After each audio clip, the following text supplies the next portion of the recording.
concept humanitaire.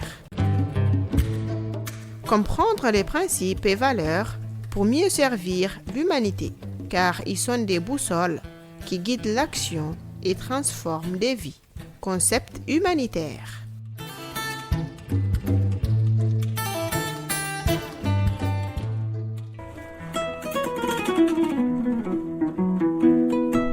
Chers étudiants, chers membres de l'administration, c'est véritablement un plaisir et un privilège pour nous d'être avec vous pour cette activité. Nous allons vous demander de suivre véritablement avec un grand intérêt parce que vous allez énormément apprendre.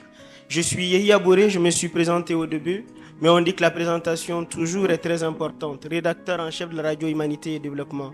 Cela fait maintenant plusieurs semaines que nous échangeons avec l'administration pour pouvoir tenir cette activité ici au sein de l'université.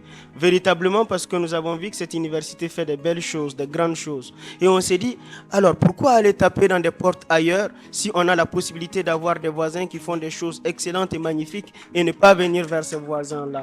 Donc, si nous sommes réunis ce matin, c'est dans le cadre de l'émission Concept humanitaire, une émission de sensibilisation et de dialogue autour de l'action humanitaire. Et le thème dont nous allons parler, comme l'a dit M. Achirou, c'est les carrières et métiers de l'humanitaire, repères et enjeux pour le monde universitaire. Et j'ai insisté, j'ai demandé à M. Achirou de ne pas présenter notre expert, notre star du jour, parce que je voulais moi-même le faire. Alors, vous avez un invité spécial dans le sens où il est le président de l'ONG AMSOD, mais au-delà, il est aussi le vice-président de la PONA. La PONA, c'est la plateforme des ONG nationales actives dans l'humanitaire. Pour vous dire que véritablement, pour ce thème, vous avez à la fois une référence, une personne dont la constance, la connaissance du monde humanitaire font véritablement une fierté. C'est pour cela qu'on vous disait au départ d'être très attentif, de véritablement suivre, parce que vous allez droit à une masterclass et ailleurs vous devez payer des millions pour écouter des personnes qui ont grandement cette expérience. Parce que le monde scolastique, on vous apprend. Mais l'expérience, c'est vraiment les gens qui sont sur le terrain. Et c'est ce que nous avons la chance d'avoir en la personne de M. Moussa Badialou, que je vous demande d'applaudir s'il vous plaît. Donc, nous allons commencer avec l'émission, mais nous n'allons pas commencer comme on le fait tout le temps. Nous allons demander à M. Diallo de dire un mot, parce que nous avons quand même un public magnifique ce matin. M. Diallo, avant de commencer, un mot pour ce si beau public. Merci beaucoup, M. Bourré. Avant de commencer, je voudrais sincèrement remercier les responsables de cette université qui nous accueille ce matin, M. le directeur des études, l'ensemble du corps professoral, chers étudiants, chers collègues de la radio HD-FM. C'est toujours pour moi un plaisir et un honneur d'être dans cet espace de dialogue, d'apprentissage et de partage d'expériences avec les étudiants. Lorsqu'on est dans le monde universitaire, on est dans le monde de l'apprentissage, on est dans le monde du développement de la connaissance. Et c'est toujours un plaisir pour moi donc d'être là, et surtout lorsque nous parlons de cette thématique qui est assez importante, qui constitue un peu le pont entre le monde universitaire et le monde humanitaire. Je ne peux qu'être content et je ne peux que donner en tout cas le meilleur de moi-même. Merci beaucoup. Merci beaucoup. Merci, Président, pour ces mots qui nous permettent de commencer en beauté cette émission Concept humanitaire. Donc, nous allons d'ores et déjà commencer et parler de ce thème qui véritablement est très important. Monsieur Diallo, avant d'aborder les métiers et les parcours professionnels, il serait bien pour les étudiants et même pour nos auditeurs de comprendre ce que c'est que le monde humanitaire, comment tout a commencé et quels sont ses principaux champs d'intervention. Merci beaucoup. Alors, pour répondre à cette question, je voudrais dire que lorsque nous parlons de monde humanitaire, il s'agit donc de l'ensemble des organisations, de l'ensemble des institutions, de l'ensemble des acteurs qui se mettent ensemble pour prévenir, atténuer et apporter l'assistance aux communautés qui sont affectées par les conflits. Et que ce soit des conflits qui sont causés par l'homme, ce qu'on appelle des conflits naturels, des conflits de catastrophes naturelles, ou des conflits qui sont d'ordre armé, des conflits armés, ou bien les catastrophes naturelles telles que les inondations, les séismes et autres. Et on peut désigner le monde humanitaire comme étant l'ensemble de ces institutions, l'ensemble de ces acteurs, l'ensemble de ces organisations qui se mettent ensemble pour pouvoir, comme je l'ai dit, soit prévenir, soit atténuer ou répondre donc aux besoins donc de ces communautés. Alors, pour remonter, pour comprendre un peu l'historique du monde humanitaire, il faut un peu remonter dans les temps, depuis les années 1859, où un homme d'affaires suisse était en déplacement pour se rendre en Italie dans le cadre donc, de ses affaires pour rencontrer, on va dire, le roi de l'Italie. Cet homme s'appelle Henri Dunant. Et lors de ce voyage en Italie, ça coïncidait avec la guerre de Solferino, qui est une guerre qui opposait plusieurs protagonistes, notamment la France, mais également aussi l'Italie et le royaume de Sardaigne. Et lors de ce voyage-là, M. Dunant a vu, il a constaté qu'il y a des hommes, des militaires agonisants qui sont sans assistance. Il a été touché par cet événement de voir autant d'hommes allongés sans que personne ne le vienne en aide. Et du coup, il a demandé, il a mobilisé tous les villageois, il a mobilisé toute la population locale pour apporter l'assistance à ces militaires sans distinction de religion, sans distinction d'appartenance à un pays. Et donc, qu'il soit un militaire français, qu'il soit un militaire autrichien, ou qu'il soit un militaire français, il a demandé à ce qu'on apporte l'assistance à tous ces militaires. Et sans le savoir, M. Henri Dunant, en réalité, venait de poser les bases de l'action humanitaire. Et plus tard, 4 ans après, avec 4 autres de ses amis, ils ont créé en 1863 le Comité international de la Croix-Rouge. Et l'assistance humanitaire commençait donc à prendre forme pour apporter l'assistance à tous les blessés, que ce soit les blessés de guerre, sans qu'on prenne en compte leur appartenance à un clan ou bien à un autre. Et plus tard encore, avec l'évolution, on a constaté que le Comité international de la Croix-Rouge véritablement ne répondait pas aux besoins humanitaires de l'époque. Et il y a eu donc la création d'autres organisations comme Médecins du Monde, comme Première Urgence, comme Médecins sans frontières, qui se sont créées et qui avaient également pour objectif de faire en sorte que l'aide humanitaire puisse être médiatisée. Et donc, à partir de là, donc, l'aide humanitaire s'est développée à travers, en 1944, la validation ou l'adoption des 4 grandes conventions qu'on appelle les conventions de Genève. Et en 1977 également, il y a eu 2 autres protocoles qu'on appelle le protocole additionnel, le protocole 1 additionnel 1 et le protocole additionnel 2. Et c'est l'ensemble en réalité donc, de ces instruments-là qu'on appelle le droit international humanitaire. Et donc, vous voyez comment est-ce que l'action humanitaire commence à prendre forme. Et à partir également donc, de ces instruments, c'est-à-dire les 4 conventions qui ont été adoptées, plus maintenant les 2 protocoles additionnels qu'on appelle le droit international humanitaire, sont nés également les 4 principes fondamentaux qu'on appelle les principes humanitaires. Alors, Président, M. Diallo, sans vous couper, maintenant, nous avons compris véritablement comment est née l'action humanitaire. M. Diallo, peut-être si vous souhaitez, comment est née l'action humanitaire, c'est-à-dire la provenance même de l'action humanitaire à travers la bataille de Solferino, où un homme s'est dit « Attendez, je ne peux pas passer sans rien faire ».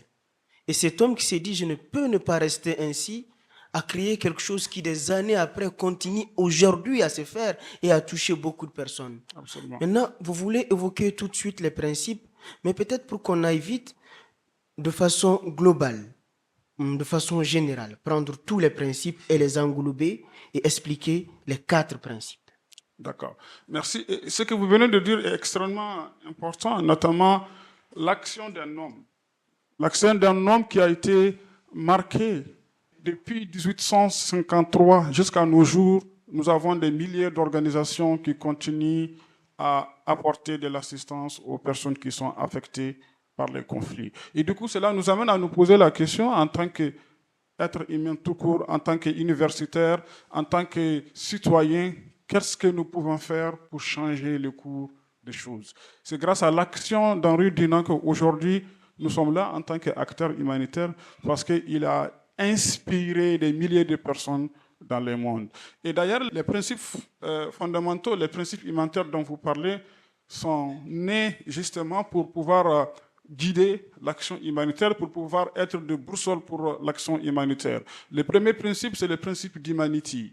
Lorsque nous parlons de principe d'humanité, il s'agit tout simplement d'aider toute personne en situation de souffrance, en situation de vulnérabilité, en situation de besoin, parce que tout simplement c'est un être humain. C'est le premier principe de l'action humanitaire. Nous devrons être sensibles à toute souffrance. Nous devrons aider toute personne, pas parce que c'est une personne qui appartient à une communauté, ou bien c'est un militaire, ou bien c'est un civil, ou bien c'est une personne qui appartient à tel ou tel groupe. Non, nous devrons aider la personne tout simplement parce que tout être humain a droit à la protection, a droit à la dignité, a droit à la préservation de sa personne. Et donc, c'est le principe fondamental qui est le principe d'humanité, aider une personne parce que justement, c'est une personne. Le deuxième principe, c'est le principe de neutralité. Lorsqu'on parle de neutralité, il s'agit de ne pas prendre part. Comme son nom l'indique, il s'agit d'être neutre. Et ce principe nous amène tout simplement, en tant qu'acteurs humanitaires, lorsque nous délivrons la réponse, de faire en sorte que nous ne puissions pas prendre tel ou tel parti.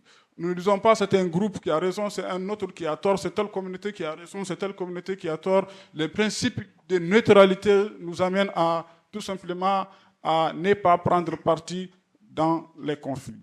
Ensuite, le troisième principe, c'est le principe d'impartialité. Et le principe d'impartialité nous amène tout simplement à donner l'assistance en fonction des besoins.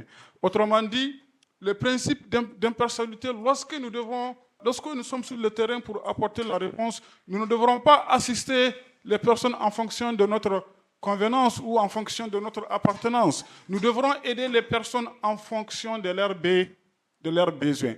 Et cela amène vraiment une professionnalisation donc, de notre métier d'humanitaire. Depuis l'étape de la conception des projets, depuis l'étape d'identification des bénéficiaires, aider les personnes en fonction de leurs besoins et non pas en fonction de leur couleur et non pas en fonction de leur sexe. Et donc, le principe d'impartialité nous amène tout simplement à aider les personnes qui sont réellement dans le besoin. Et le dernier principe, c'est le principe d'indépendance. Et le principe d'indépendance garantit en réalité l'autonomie, la capacité des acteurs humanitaires que nous sommes à donner l'assistance sans l'influence d'un donateur, d'un gouvernement ou même d'une communauté. Oui, nous sommes là pour les communautés. Oui, nous bénéficions de l'accompagnement du gouvernement. Oui, nous bénéficions des donations des bailleurs de fonds. Mais nous avons également aussi notre indépendance, notre autonomie dans le ciblage, dans la réponse. Et donc, c'est un principe vraiment sacro-saint pour les acteurs humanitaires de pouvoir agir en toute indépendance. Donc, voici de façon un peu ramassée les 4 principes humanitaire. Alors, moi, je connais M. Diallo et je sais à quel point il est passionné par ce principe. Et c'est parce qu'on lui a dit d'aller très vite qu'il a vraiment pris ça de façon globale pour vous expliquer. Sinon, aussi passionné qu'il est sur le sujet, vous auriez eu droit carrément à un autre thème. Merci beaucoup, M. Diallo. On a énormément compris ces différents principes. Et je pense que les étudiants se doivent de se dire qu'à partir d'aujourd'hui, si on veut être des humanitaires, on se doit d'être guidé par ces principes. Alors, ces principes posent les bases de toute action crédible, humanitaire crédible, M. Diallo. Ouais. Mais concrètement, qui met ces principes en œuvre sur le terrain et dans les bureaux? Entendez par cette question, quels sont les principaux métiers de l'humanitaire sur le terrain comme dans la coordination? Et ça doit véritablement intéresser des étudiants qui se disent, demain, si je dois être dans l'humanitaire, qu'est-ce que je peux faire? Donc concrètement, qu'est-ce que ces étudiants-là peuvent faire? Et sur le terrain et aussi dans la coordination, quels sont les métiers qui existent?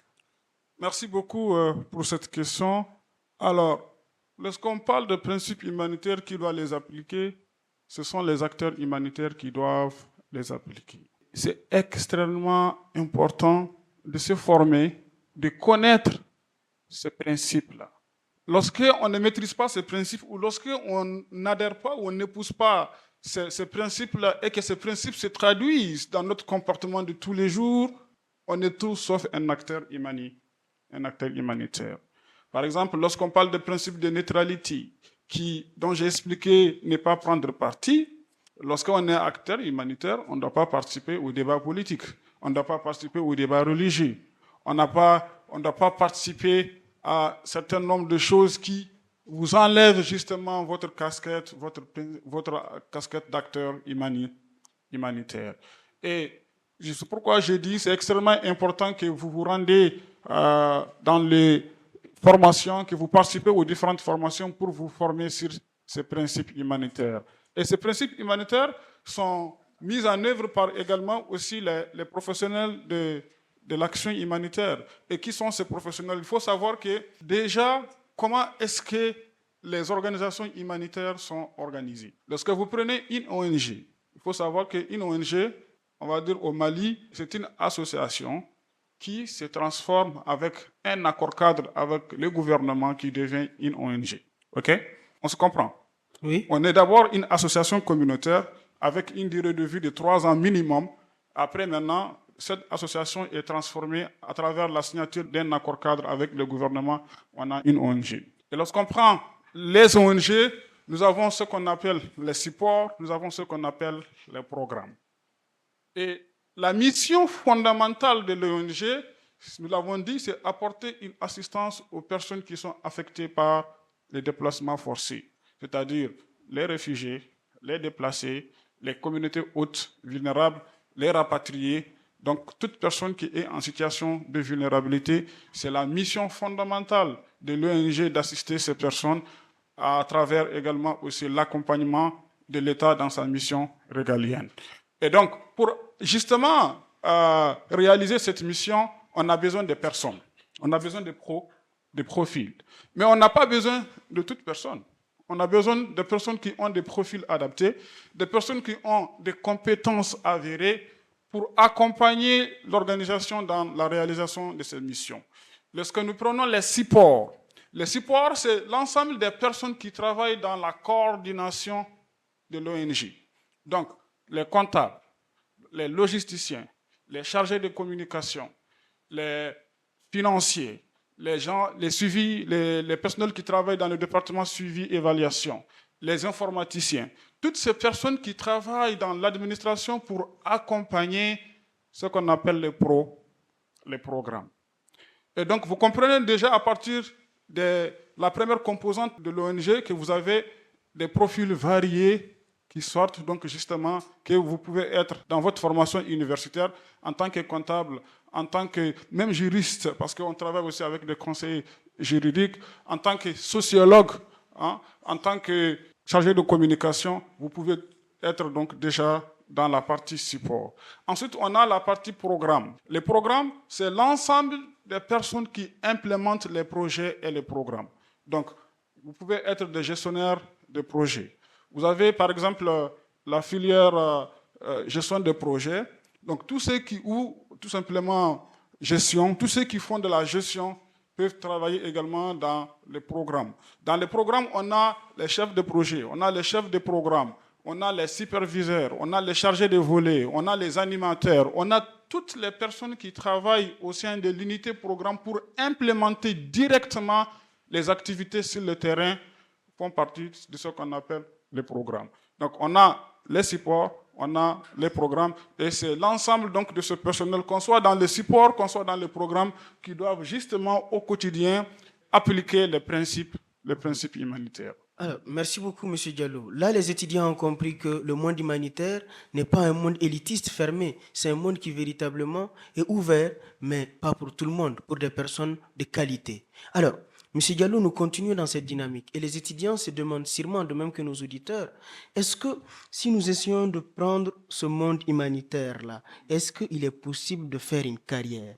Alors, vous voyez, on demande de pouvoir s'adapter. Parfois, il y a des aléas comme l'arrêt des financements. Donc, la question, c'est est-ce que c'est véritablement un projet professionnel viable? Je pense que si je suis là, c'est la preuve que c'est un projet professionnel viable. Ou bien, c'est une question intéressante parce que cela également nous amène aussi à comprendre un peu la structuration, l'action humanitaire de façon générale. Parce que le monde humanitaire ne s'arrête pas qu'à une ONG. On peut effectivement faire carrière.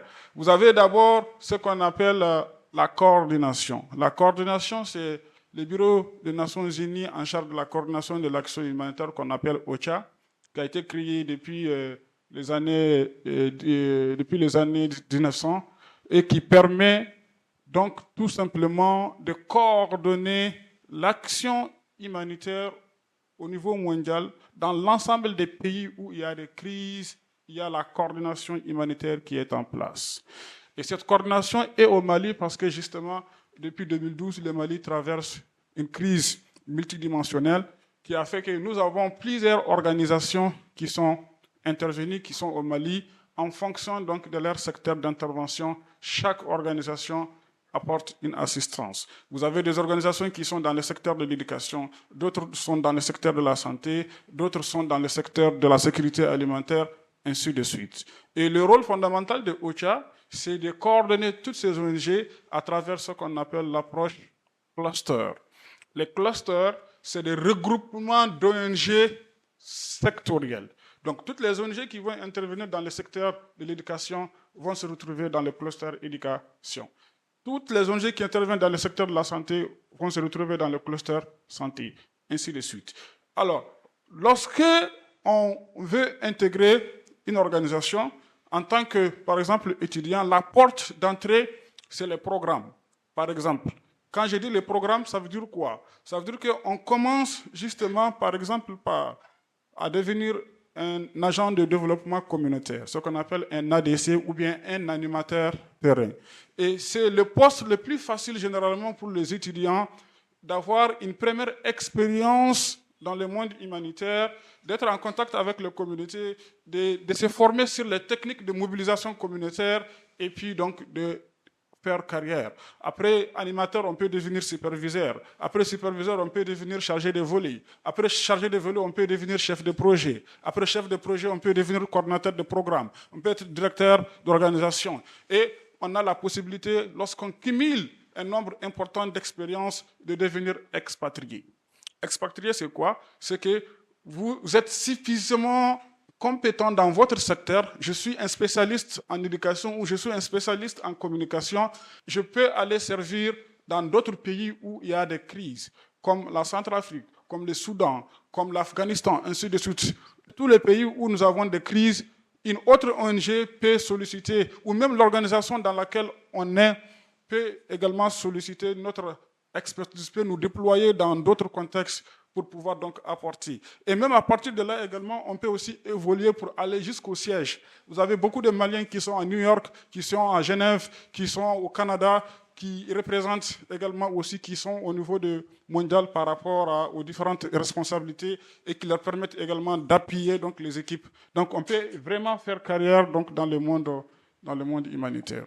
Alors, M. Diallo, les deux questions, nous allons en faire une seule question. Quelle est la place du monde universitaire dans la formation des futurs cadres humanitaires? Ça veut dire le monde universitaire. Comment est-ce qu'ils peuvent préparer véritablement ces étudiants au monde humanitaire? Est-ce qu'ils doivent s'adapter? Est-ce qu'ils doivent avoir d'autres programmes? Est-ce qu'il y a des cours spéciaux qu'on doit faire pour que l'université s'adapte à la réalité de la demande du monde humanitaire? C'est une question extrêmement importante et qui relève en fait même des défis auxquels nous sommes confrontés au quotidien. Vous savez, le Mali, au départ, n'était pas un pays de crise. C'est juste à partir de 2012 que nous avons vu un nombre important d'ONG venir au Mali. Ce qui veut dire qu'on ne connaissait pas en réalité l'humanitaire. Il y avait certes des ONG qui étaient là, mais qui étaient dans le monde du développement. Et avec la crise de 2012, on s'est retrouvé avec une multitude d'organisations humanitaires qui, en réalité, avaient de la peine même à avoir de la compétence, à avoir du profil qui peut véritablement répondre aux besoins de l'urgence. Lorsque les ONG viennent dans un pays, on a tout de suite besoin de profils, de compétences, de personnes prêtes à être déployées sur le terrain. Mais malheureusement, nous avons vu beaucoup d'enseignants, beaucoup de professeurs des lycées, d'universités se sont reconvertis en agents humanitaires. Nous avons vu beaucoup de fonctionnaires d'État qui ont pris des disponibilités pour venir justement dans le monde humanitaire parce qu'il y avait un besoin énorme.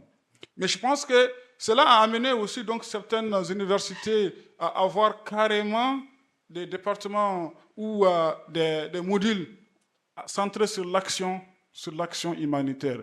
Je pense que le lycée Bourboukan doit certainement avoir des modules centrés sur la gestion des projets, par exemple, qui n'existaient pas donc auparavant. Mais il est important de noter, c'est que l'humanitaire, lorsqu'on veut devenir humanitaire, on doit obligatoirement se former dans les secteurs humanitaires. Dans certains pays, dans la formation universitaire, vous êtes obligé d'avoir une carrière associative. C'est-à-dire que vous êtes obligé d'avoir un projet associatif dans votre formation universitaire. Nous recevons par exemple beaucoup de personnes qui viennent de certains pays. Quand ils viennent au Mali, obligatoirement, ils doivent faire un projet, ils doivent démontrer qu'ils ont fait une association, ils ont fait une ONG, ils ont fait un projet associatif parce que ça rentre justement dans la formation universitaire. Je pense que c'est important que les universités au Mali également puissent aussi intégrer cette dimension de rendre obligatoire le caractère d'avoir un projet associatif depuis la formation. Vous êtes obligé, vous ne pouvez pas soutenir si vous ne présentez pas seulement un simple rapport de stage, mais carrément que vous avez participé de façon bénévole. C'est-à-dire, ce n'est pas un stage payant, on ne vous donne pas de l'argent. Vous êtes obligé d'aller travailler, on vous prépare mentalement à servir votre communauté, Et donc la formation au métier de l'humanitaire commence depuis à ce niveau-là. Il faut que l'étudiant se dise, oui, mon pays m'a formé, mon pays a fait que j'ai été nourri, j'ai été éduqué, je suis à l'université, je dois me préparer à rendre service à ma communauté. Je dois me préparer à rendre service aux personnes qui sont affectées. N'oubliez pas que je vous ai dit que le premier principe, c'est le principe d'humanité. Ça veut dire quoi? Nous devrons tout faire pour aider les personnes qui sont en situation de besoin. Et ça, donc, je pense que c'est une culture en réalité qu'il nous faut avoir. Je suis journaliste, je dois faire en sorte, dans ma formation, de contribuer à rendre visible la crise humanitaire. Je dois partir à Faladje, je dois partir à Senou, je dois faire des documentaires, je dois faire des reportages pour contribuer à faire en sorte que soit les actions que les ONG sont en train de faire soient visibles, soit les besoins donc, de communautés soient également donc, visibles. Donc, dans un premier temps, c'est d'abord une culture qu'il faut avoir. Ensuite, comme je le dis, c'est extrêmement important de chercher à connaître les organisations humanitaires. Quand vous partez sur le site de OCHA, vous allez avoir toutes les ressources, vous allez avoir toute la documentation nécessaire, parce que le monde humanitaire, c'est également aussi des jargons, c'est également des terminologies qui sont spécifiques au monde humanitaire. Et donc, c'est extrêmement important également de s'intéresser donc à ces différents sites-là, de s'intéresser aux formations modulaires que les organisations humanitaires font. L'université vous donne, comme M. Borel l'a dit, une partie, mais c'est à vous, en tant que personne qui s'intéresse au monde humanitaire, d'aller chercher le reste de la formation auprès des organisations humanitaires. Alors, merci beaucoup. Alors, M. Diallo est en train de nous donner beaucoup de choses, on apprend énormément et on dit qu'il est important de reconnaître quand des efforts sont fournis. Alors, des applaudissements, s'il vous plaît. Merci beaucoup. M. Diallo, on apprend énormément. C'est véritablement très intéressant et c'est carrément un cours général sur l'humanitaire qu'on est en train de faire, de façon condensée. Alors, M. Diallo, peut-être avec tout ce qu'on est en train de dire, les étudiants peuvent se demander, est-ce que le monde humanitaire n'est pas un monde où tout est rose?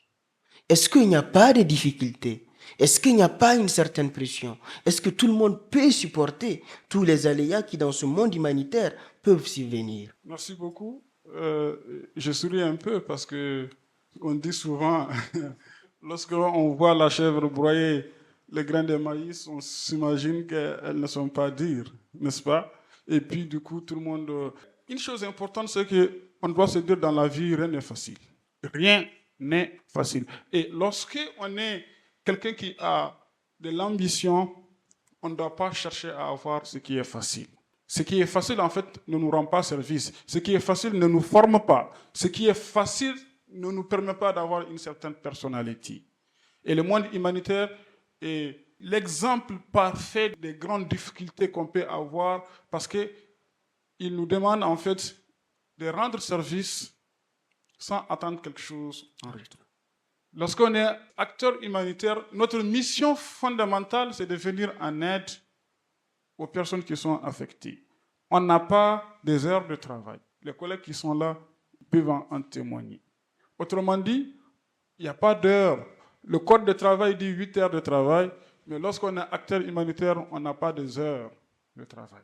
De 8 heures à 21 heures, à 22 heures, nous passons des nuits blanches à travailler, à chercher à mobiliser des ressources, à chercher à répondre donc des besoins de communautés qui sont affectées. Ça, c'est un élément. Lorsqu'on est acteur humanitaire, on fait face à des pressions énormes. Des pressions qui viennent de notre organisation, mais également aussi des pressions qui viennent de la communauté, des pressions qui viennent des autorités. Nous devrons tout faire pour avoir justement cette capacité de travailler sous pression. Ce n'est jamais facile. Et il faut faire un choix. Si on veut travailler dans le monde humanitaire, on doit se dire que c'est un sacrifice qu'on va faire. En ce sens-là où on n'aura pas du temps pour la famille, on n'aura pas du temps pour les amis, on n'aura pas du temps pour soi-même. Parce que l'urgence est telle que nous sommes toujours sollicités, nous sommes toujours sur le terrain, nous sommes toujours en train de travailler parce qu'il y a les besoins. Et lorsque on veut devenir millionnaire, je vous conseille de changer de métier. Lorsque vous êtes humanitaire, vous ne pouvez pas être riche. Si votre mission, c'est d'être riche, il faut changer de métier. Si votre envie, c'est d'être riche, il faut changer de métier. Parce que lorsqu'on est acteur humanitaire, on travaille au service de communautés, on travaille pour les communautés, on a certes un salaire, mais un salaire ne rend jamais riche. Un salaire ne peut pas... Il faut aller faire de l'entrepreneuriat. Hein? Je vois des étudiants qui commencent à changer de visage. C'est quand même très important ce qu'on vient d'écouter. C'est pour vous dire que ce n'est pas évident, ce n'est pas facile. C'est un monde qui demande beaucoup de courage. Il y a une très grande pression. Et véritablement, il faut savoir accepter, se battre et être au quotidien aux aguets. Merci beaucoup, M. Diallo. M. Diallo, nous allons continuer. Pour les étudiants, les jeunes diplômés qui nous écoutent et souhaitent s'engager, par où faut-il concrètement commencer quand on souhaite s'orienter vers le monde humanitaire? Je pense que j'avais un peu touché ça. Exactement. On peut commencer déjà par la formation. Et là, il y a beaucoup d'opportunités qui sont présentes, mais malheureusement, souvent, les jeunes, les étudiants ne s'intéressent pas à ces formations-là. Vous avez des formations modulaires dans les secteurs humanitaires, que ce soit sur la gestion des projets. Vous savez, c'est extrêmement important d'être prêt pour des opportunités et de ne pas avoir ces opportunités que d'avoir des opportunités et de ne pas être prêt. Certains disent que ce n'est pas le jour de la course qu'on prépare n'est-ce pas, son cheval. Ça veut dire que depuis votre formation universitaire, vous devrez compléter votre formation universitaire avec des formations modulaires. Lorsque nous prenons un CV et que nous voyons sur ce CV, pendant que l'étudiant il suit ses cours, mais il est également en train de se former. Il est également en train d'avoir de l'expérience. Et l'expérience, ce n'est pas tout simplement l'attestation de travail. Ce n'est pas tout simplement avoir un contrat. L'expérience, c'est aussi les stages. L'expérience, c'est aussi la formation. L'expérience, c'est aussi l'ensemble des actions communautaires que nous avons eu à faire, soit en milieu universitaire, soit au sein de la communauté. Et c'est extrêmement important. Il faut d'abord commencer par ça. Il faut d'abord commencer par se former, avoir donc tout ce qu'il faut pour être prêt. Et le deuxième élément, le premier travail de celui qui cherche de l'emploi, c'est la recherche de l'emploi. Oui, le premier travail d'un chômeur, c'est la recherche de l'emploi. Ça veut dire quoi? Vous devrez passer extrêmement du temps dans la recherche de l'emploi. Nous voyons chaque jour des gens qui disent qu'il n'y a pas d'opportunité d'emploi au Mali. Et quand nous lançons les avis de recrutement, nous recevons tout sauf de la qualité.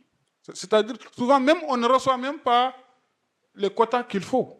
Parce que les gens, soit ne sont pas informés, soit n'ont pas été suffisamment préparés préparer, ou bien ils ne prennent pas le temps de postuler. Et donc, la deuxième chose qu'il faut faire, c'est qu'il faut passer énormément de temps à la recherche de l'emploi jusqu'à ce que nous puissions donc trouver de l'emploi. Et ça, je pense que c'est extrêmement important pour les étudiants que vous êtes. Nous arrivons, nous, à recruter certaines personnes parce qu'on voit il y a le courage, on voit il y a la détermination.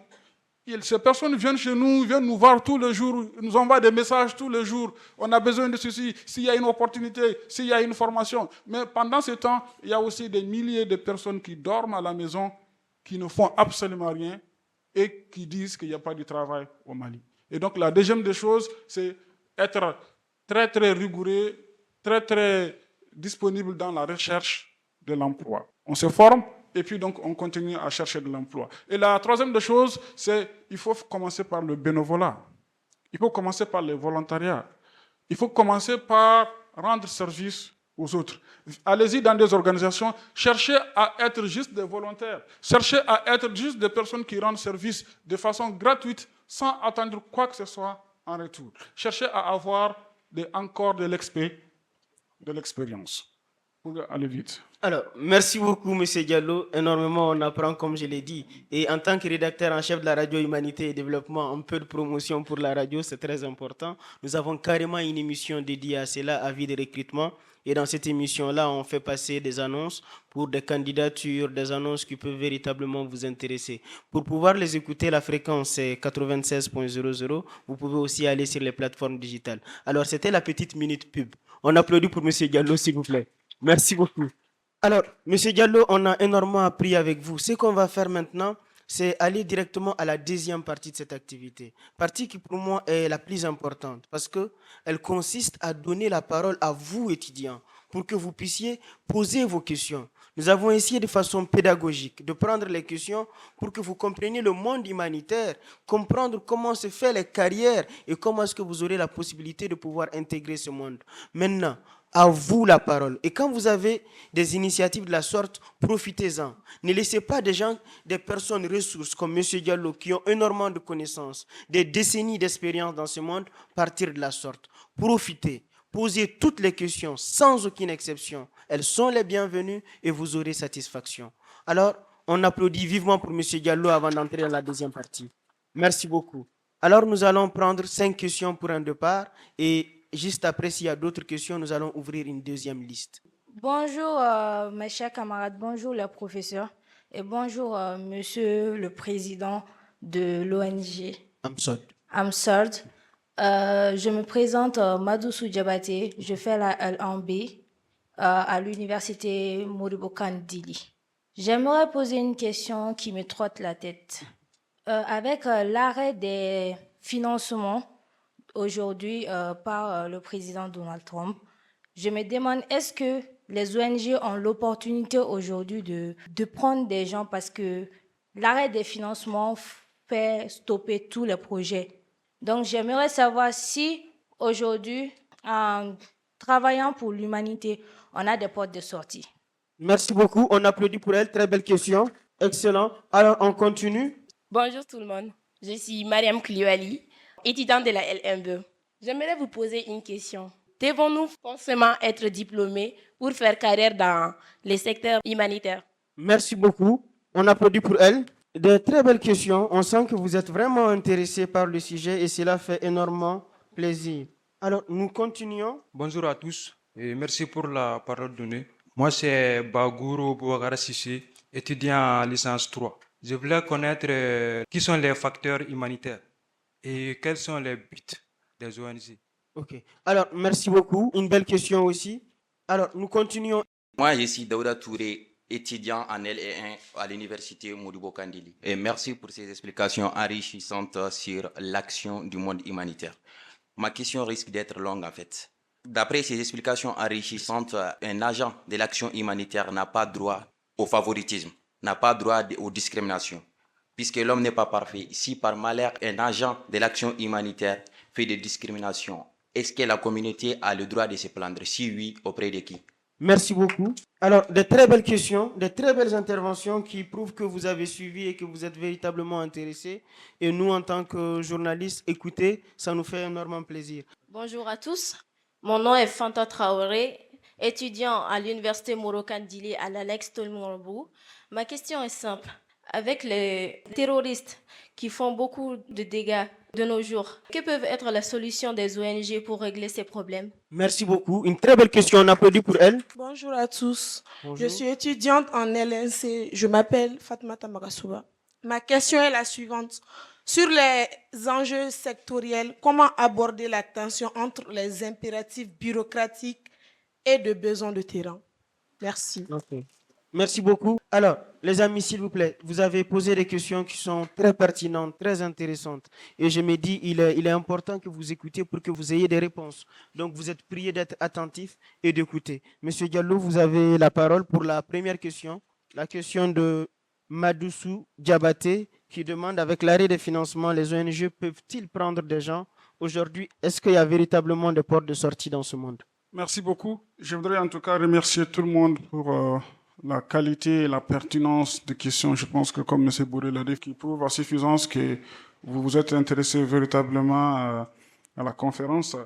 Cette première question est d'une importance capitale parce qu'elle nous amène d'ailleurs à donner des explications concernant l'origine des financements des organisations humanitaires. Je ne sais pas si vous savez comment est-ce que les organisations humanitaires sont financées.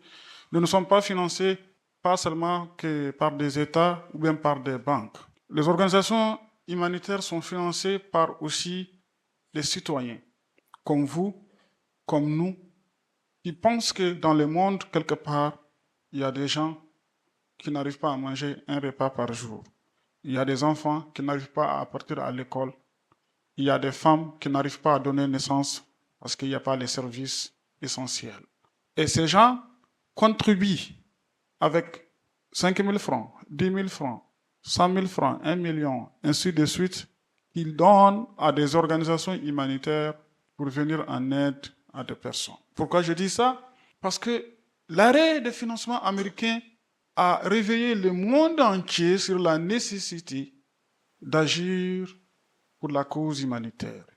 Parce que savez-vous que les États-Unis constituent plus de 50% des réponses de notre plan de réponse humanitaire. Et lorsque ces financements sont arrêtés, c'est tout le système humanitaire qui est impacté.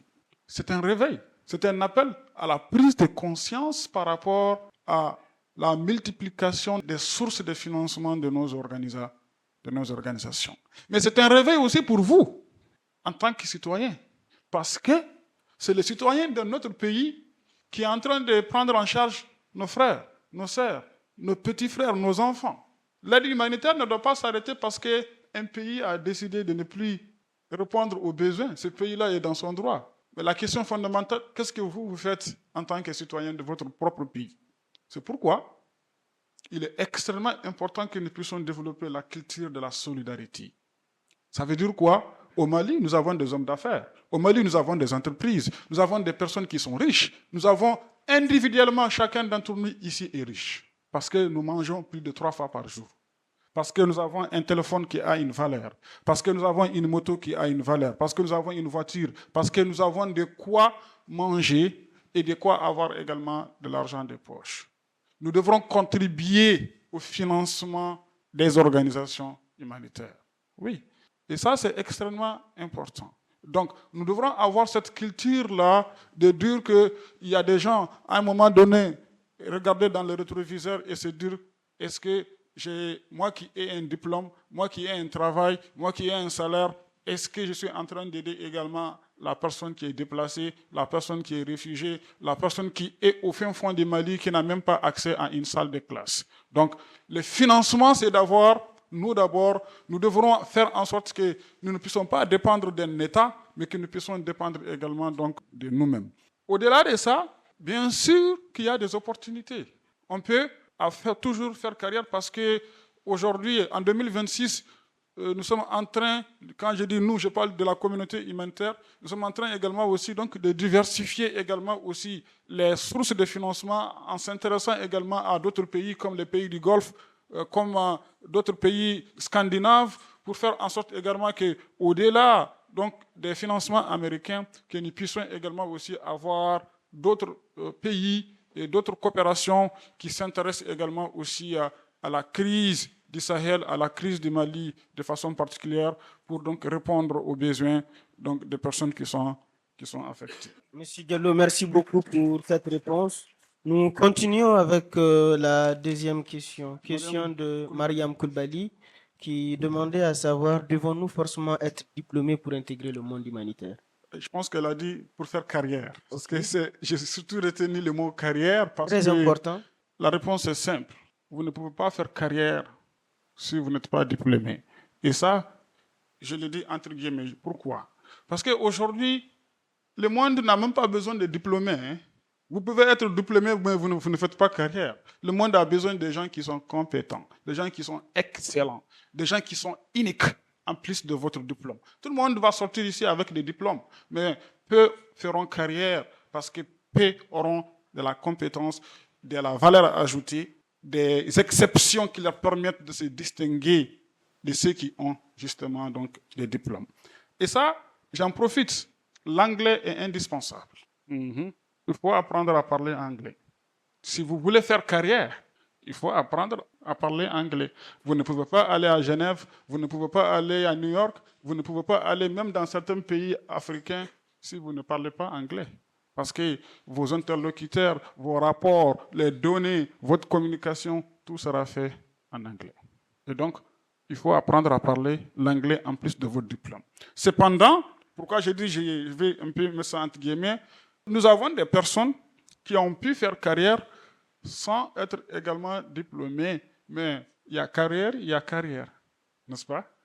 Par exemple, nous avons des chauffeurs sans diplômés, après qui sont devenus des logisticiens.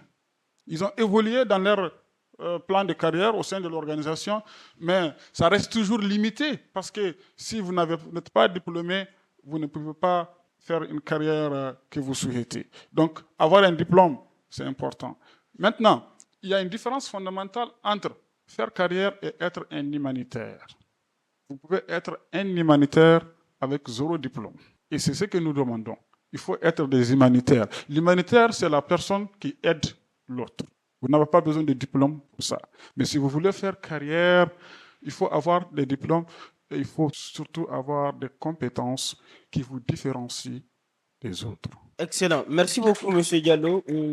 Une très belle réponse. Connaissant l'université Modibo Kandili et après les échanges que j'ai vus avec mon collègue, tout le monde, après vos études, vous aurez tous des emplois. Applaudissez pour vous. Je vois les étudiants sont contents. Vous aurez des emplois, mais comme l'a dit le président, ayez des compétences en plus. Apprenez l'anglais, tournez-vous vers l'informatique. Alors formez-vous, soyez balèze quand vous parlez, quand vous faites quelque chose, qu'on sente véritablement que la personne qui le fait est une personne douée.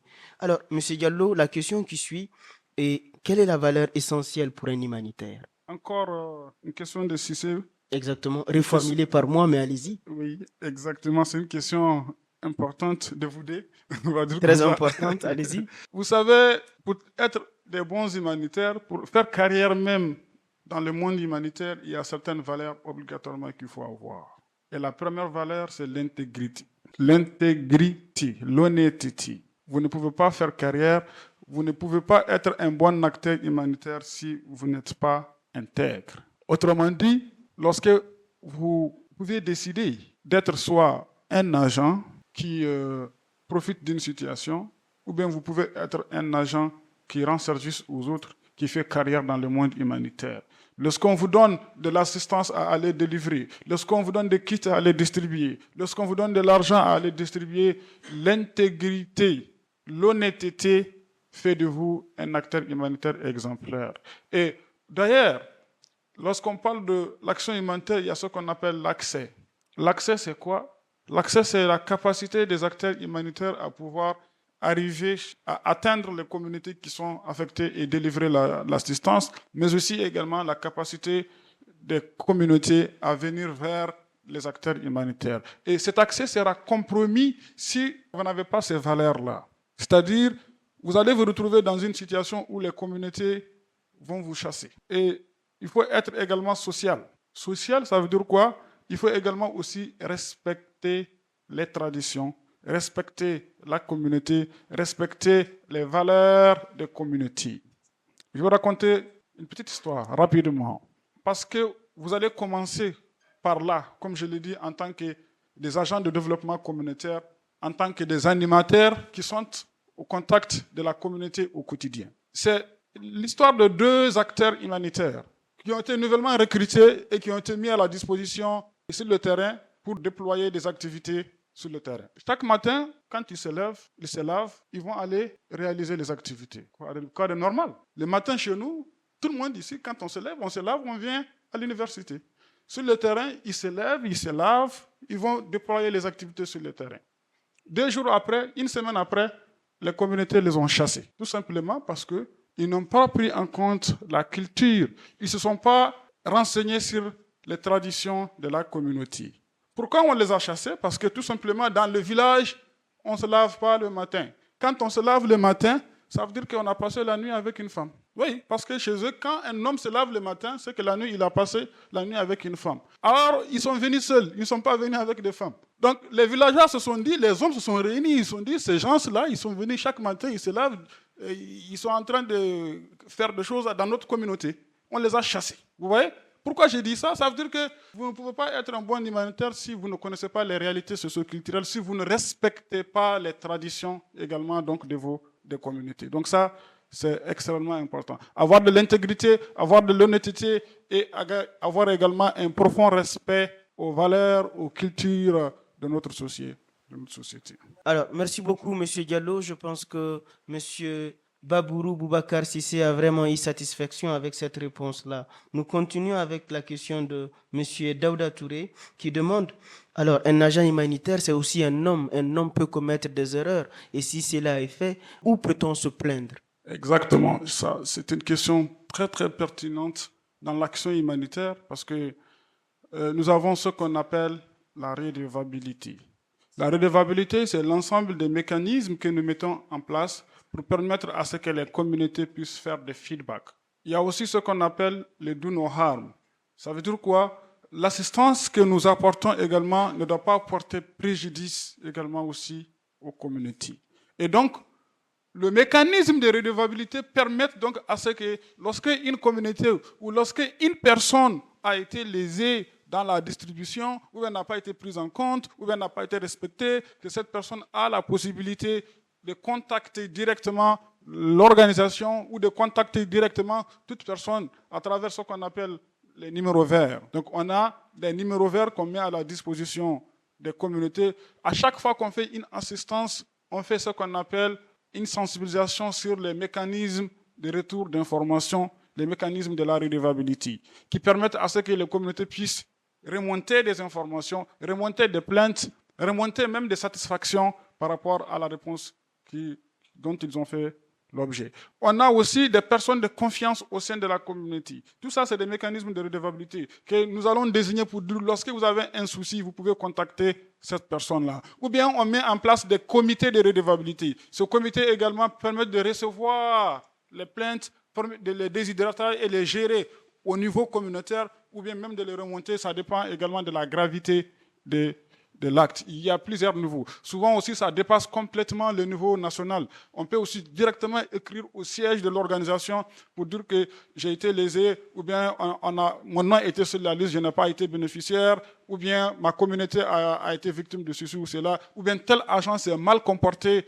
tel agent est en train de monnayer l'aide humanitaire. On a vraiment tous les mécanismes de redevabilité qui nous permettent donc de rendre compte de ce que nous faisons, ou bien de donner des feedbacks par rapport à telle ou telle situation. Donc ces mécanismes-là constituent véritablement la protection même du travail que nous faisons, parce que ça permet à ce que de prendre en compte les réactions, de prendre en compte les préoccupations des communautés dans la délivrance de l'aide. Ça peut concerner toute une organisation, tout comme ça peut concerner un agent, ou bien tout comme ça peut concerner. Et ça permet aussi aux ONG également aussi de savoir ce qui se passe également sur le terrain, comment est-ce que leur agent est en train d'agir, ainsi de suite. Donc la redevabilité est un élément important dans l'action humanitaire. Merci beaucoup, M. Diallo, pour cette réponse.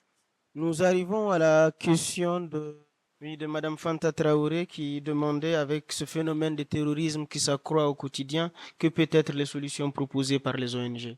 Merci beaucoup, Fanta, pour cette question, qui est d'ailleurs une question très capitale parce que lorsque nous regardons le travail donc, des organisations humanitaires, il y a ce qu'on appelle, nous l'avons dit, les principes également humanitaires. Ces principes humanitaires, quand on prend le principe de neutralité, nous amènent en tant qu'ONG à ne pas prendre parti par rapport à l'action d'un groupe terroriste ou à l'action d'un groupe armé. Notre mission fondamentale, c'est de venir en aide suite aux conséquences des réactions d'un groupe armé ou même d'un État, ou même des personnes individuelles. Notre rôle, c'est de venir sans distinction de race, d'ethnie ou de religion à toutes ces personnes qui se sont déplacées suite à une attaque d'un groupe armé, suite à des menaces proférées. Notre rôle, c'est de venir en aide. Mais notre mandat n'est pas donc d'aller discuter avec les groupes armés ou bien de chercher à mettre fin au terrorisme. C'est le rôle de l'État. Notre rôle, c'est venir justement en aide aux personnes qui sont affectées. C'est pourquoi nous avons des mécanismes qu'on appelle par exemple le RRM, qui est le mécanisme de réponse rapide, qui permet à ce que dès lors qu'il y a un mouvement de population lié à des incidents sécuritaires, nous allons tout simplement avoir l'information, identifier ces personnes, cibler ces personnes et puis leur apporter des réponses multiformes. Ça peut être en cash, ça peut être en vivres, ça peut être en bien non alimentaire qu'on appelle les kits NFI qu'on va distribuer donc à ces personnes pour soulager justement leur souffrance. Et donc notre mission reste focus sur l'assistance de ces personnes et non pas sur la gestion des groupes armés en tant que tels. Merci beaucoup. Merci pour cette réponse qui est très éloquente. Alors, nous arrivons à la dernière question et je pense que, vu un peu le temps, nous n'allons pas prendre une deuxième série de questions. La dernière question est de Madame Fatoumata Magasuba.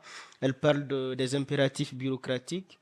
Est-ce que tout ce qu'on a comme impératif bureaucratique ne peut pas empêcher à ce que le travail soit un peu plus fluide sur le terrain? Je pense que c'est une question également qui a fait l'objet de réflexions l'année passée en 2025 à l'échelle mondiale. C'est ce qu'on appelle le Humanitarian Reset. Nous sommes dans une phase de restructuration de l'action humanitaire en faisant en sorte que nous puissions passer beaucoup plus de temps sur le terrain que la gestion justement de la bureaucratie. Aujourd'hui, vous avez tout simplement certains clusters, certains groupes de travail qui ont été fusionnés. Vous avez même certaines agences des Nations Unies dans certains pays qui ont été fusionnées.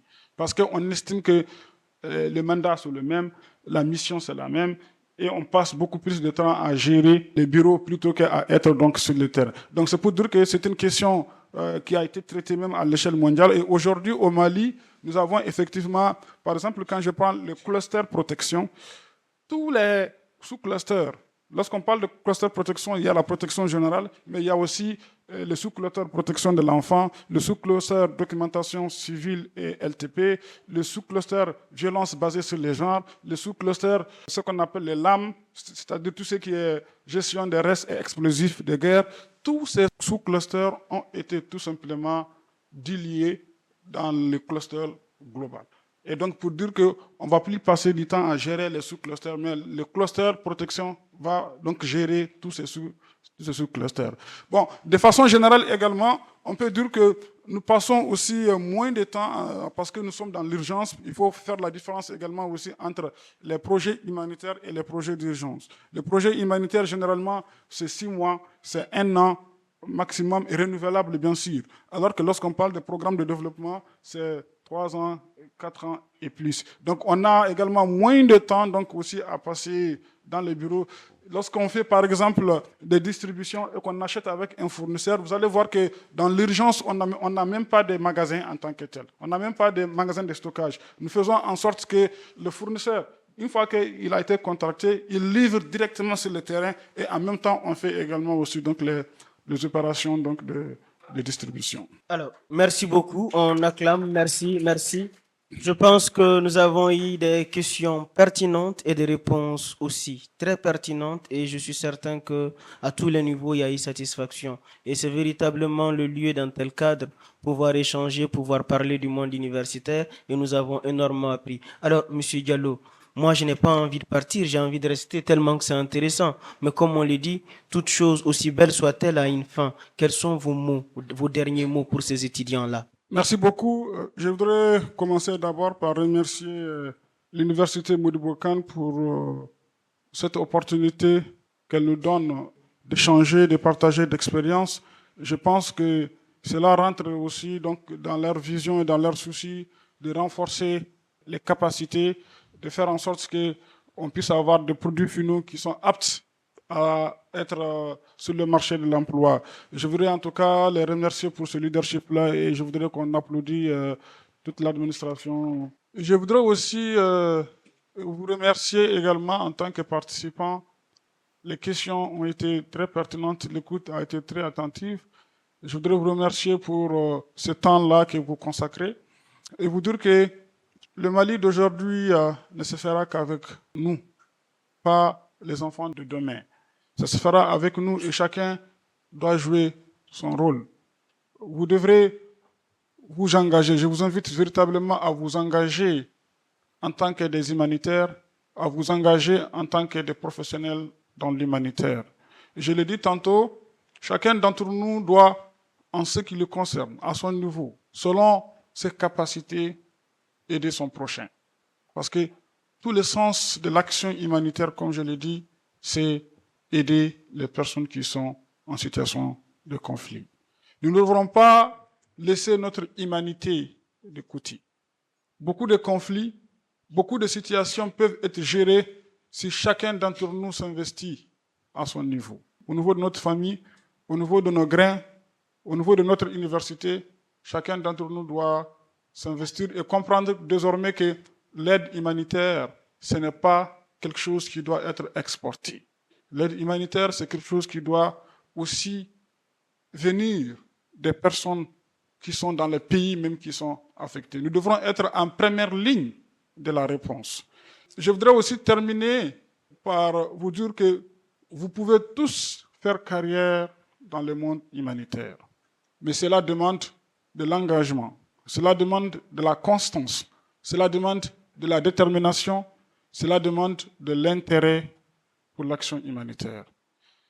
Ayez de l'engagement, ayez des initiatives, formez-vous et faites en sorte que vous puissiez être également des acteurs qui contribuent à l'action humanitaire. Merci beaucoup.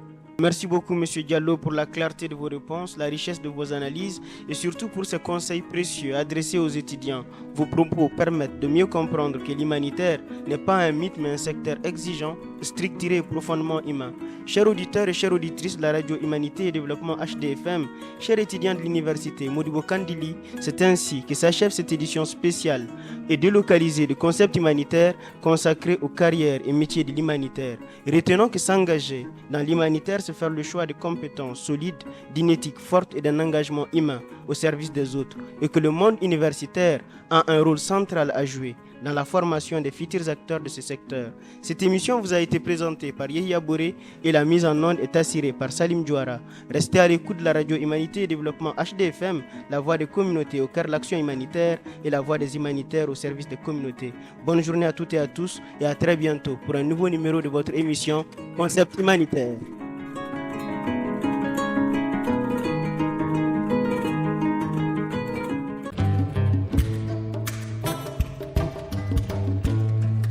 Concept humanitaire.